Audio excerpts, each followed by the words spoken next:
दुआ जी, जिस प्रकार केंद्र सरकार ने यूजीसी लागू किया, यूजीसी लागू होते ही उनके फैसले से विरोध होना चालू हो गया, क्या दृष्टिकोण है आपका? जर्नलिस्ट मूल्य, सबसे पहले आप सभी के चैनलों के माध्यम से डॉक्टर दुआ का नमस्कार, अभिनंदन सभी दर्शकों को। सबसे पहली बात तो जनता हमारी जो है, इतना हम मूर्ख हैं, इतना हम अनपढ़ कहिए या हम इतना पिछड़े हैं कि किसी चीज को ठीक से गहराई से समझते नहीं। यूजीसी के मतलब होता है यूनिवर्सिटी ग्रांट कमीशन, और ये 1956 में लागू हुआ था। अब इसमें भेदभाव, सवर्णों की लड़ाई है, जात की लड़ाई है, दलितों की लड़ाई है, अल्पसंख्यकों की लड़ाई है, मूल निवासियों की लड़ाई।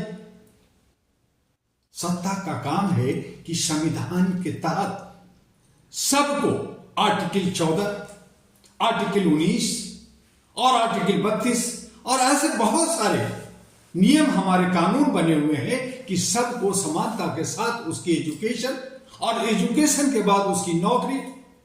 लेकिन यहां तो क्रीमिलियर है, यहां तो कॉलेजियम सिस्टम है।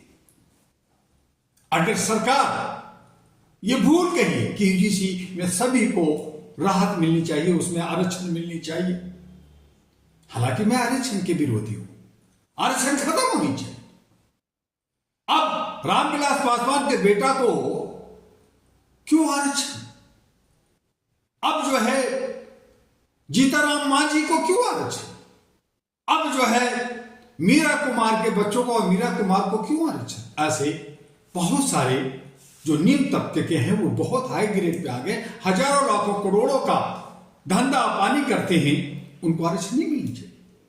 आरक्षण आर्थिक रूप से होनी चाहिए। आरक्षण में जो गरीब है आप उसको पैसा दीजिए, आप उसको मुफ्त में एजुकेशन शिक्षा दीजिए, आप उसको कपड़ा दीजिए, आप स्कूल में खाना देते ही। तो जो योग्यता के आधार पर पढ़े लिख करके जो आगे जाता है उसको वो मौका मिलना चाहिए।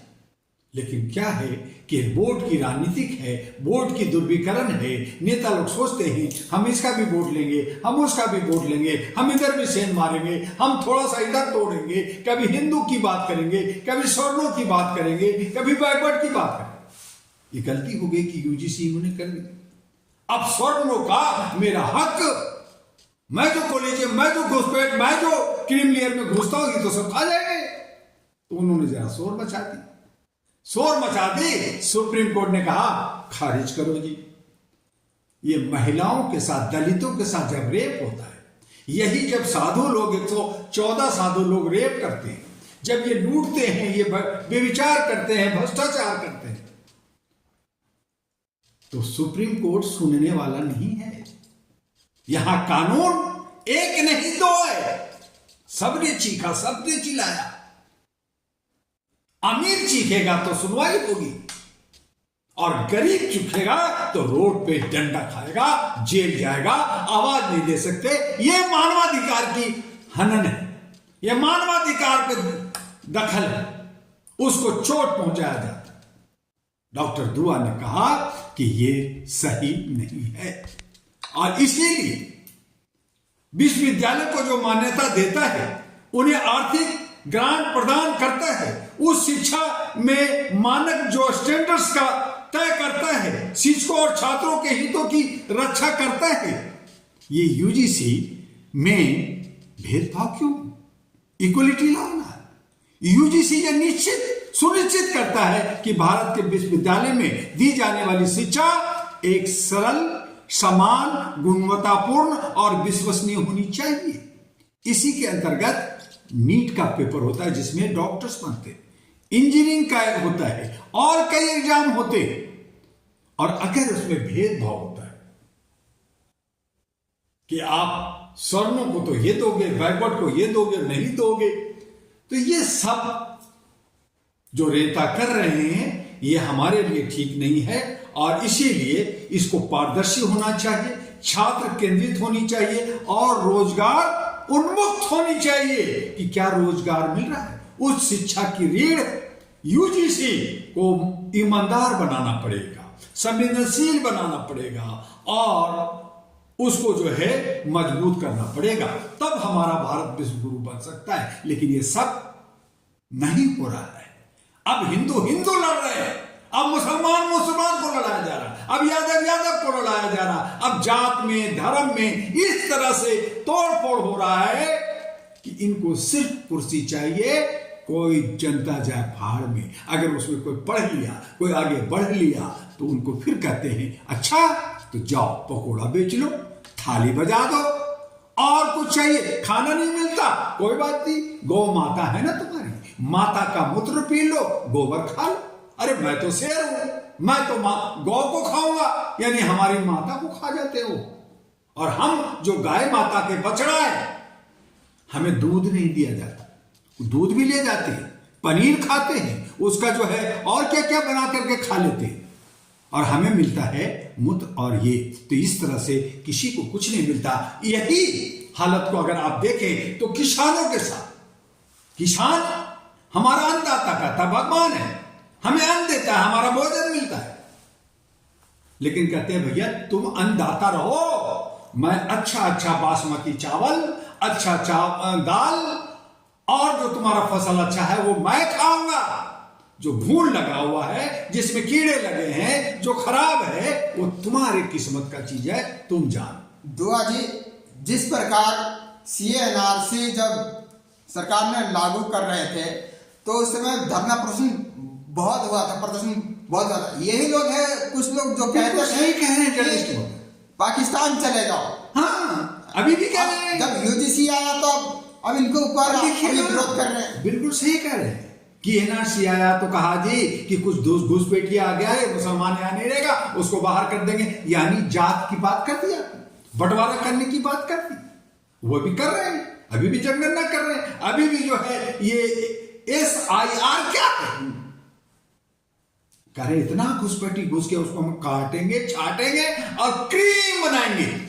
तो बड़े बड़े नेता, संजय सिंह पार्लियामेंट में और नेताओं ने कहा कि भैया ठीक है, आप अगर आपकी नीयत अच्छी है तो बताइए ना कि कितना घुसपैठिया को आपने पकड़ा, उसका नाम आना चाहिए, उसका फोटो आना चाहिए। आपने डिटेंशन सेंटर बनाया कि हम पकड़ के उसको में रखेंगे, करोड़ों रुपया खर्च किया, जहां एजुकेशन लेना है स्कूल बंद कर दिया, यूनिवर्सिटी बंद कर दिया, शिक्षा केंद्र बंद कर दिया, आपने स्वास्थ्य का हॉस्पिटल बंद कर दिया। कहां जाएगा गरीब, कहां जाएगा निम्न तबके के लोग? आप उसको कहते हैं हिंदू राज देंगे, काला आपको गुलामी देंगे, तो पहले क्षुद्र का आप हिंदू कह रहे हैं, क्या फर्क है? लेकिन हम इतने अंधभक्त हैं, हम इतने मूर्ख हैं कि हम उनके बहकावे में आ जाते हैं। और बड़ी बात तो यह है जर्नलिस्ट महोदय कि कुछ लोग शोर तो जरूर मनाते हैं, धरना प्रदर्शन आंदोलन करते, लेकिन उन्हीं के जो 90% के लोग, जो उनकी पत्नियां हैं, उनकी बहू बेटियां हैं, औरतें इतना आस्था में, धर्म के आस्था की चाशनी में डूबे हैं कि निकालना मुश्किल है, समझाना मुश्किल है। शोर मचाइए रोड पे ना, आधा वोट, तभी तो महिलाओं को पूरा बस में फ्री चावल दिया जाता है, खाना दिया जाता है, पैसा दिया जाता है, लोग लुभावना दिया जाता है। महिलाओं को जो आस्था में डूबी हैं, उन्हीं के लिए हिंदू राष्ट्र बनाया जा रहा है। तो ये जो आपने कहा, ये सत्य कहा है कि ये सब राजनीति का माहौल, राजनीतिक ध्रुवीकरण और वोट की ध्रुवीकरण सत्ता प्राप्त करने के लिए होता है, ना कि इनको ये फिक्र है कि हमारा राष्ट्र सेकुलर है, धर्मनिरपेक्ष है, जहां हम सब लोग मिलकर के रहते हैं। हमें इंसानियत के लिए, हमें मानवता के लिए काम करना चाहिए, हमें राष्ट्र के विकास के लिए काम करना चाहिए, हमें विश्व कुटुंब बनाने की बात करनी चाहिए, हमें विश्व गुरु बनने की बात करनी चाहिए, हम जो सोने की चिड़िया थे उसे कायम करने की बात करनी चाहिए। ये नहीं करते, ये तोड़ने के काम करते हैं, और तोड़ कर करके अपना हिस्से का थाली अपने तरफ सरकाना चाहते हैं। बाकी को खाना मिलता है या नहीं मिलता है। और मजे की बात यही है कि जो UGC थोड़ा सा शोर मचा क्या दिया, स्वर्णों ने जाग गया। क्या जाग लिया, क्या आंदोलन किया, क्या उन्होंने अपना बिगाड़ लिया? थोड़ा सा आवाज दिया, सुप्रीम कोर्ट हिल गया, पार्लियामेंट हिल गया, स्वर्ण ने जो है तांडव मचा दिया, जल्दी से इसको खारिज कर। हालांकि और दूसरे लोग नहीं। तो ये जो भेदभाव है, हालांकि मैं उसका विरोध करता हूं। माननीय बोलना पड़े, आप यूजीसी रखे या ना रखे, लेकिन यहां इशू ये है कि आपने स्वर्णों की बात तो सुनते हो और बाकी का बात नहीं सुनते। बाकी शोर मचा रहा है तो कहते नहीं, इसको तो मचाने दो, इसका तो जन्मसिद्ध अधिकार है, ये शोर मचाएंगे, आंदोलन करेंगे, मरेंगे, कटेंगे। ज्यादा बोलो गोली मार दो, ज्यादा बोलते हैं इनको डिटेंशन सेंटर में डाल दो, ज्यादा बोलते हैं इनको जेल में डाल दो। अरे हमारे एक वैज्ञानिक टीचर को सोनम वांगचुक छोड़ नहीं रहे जेल में, उस पर बात ही नहीं कर रहे।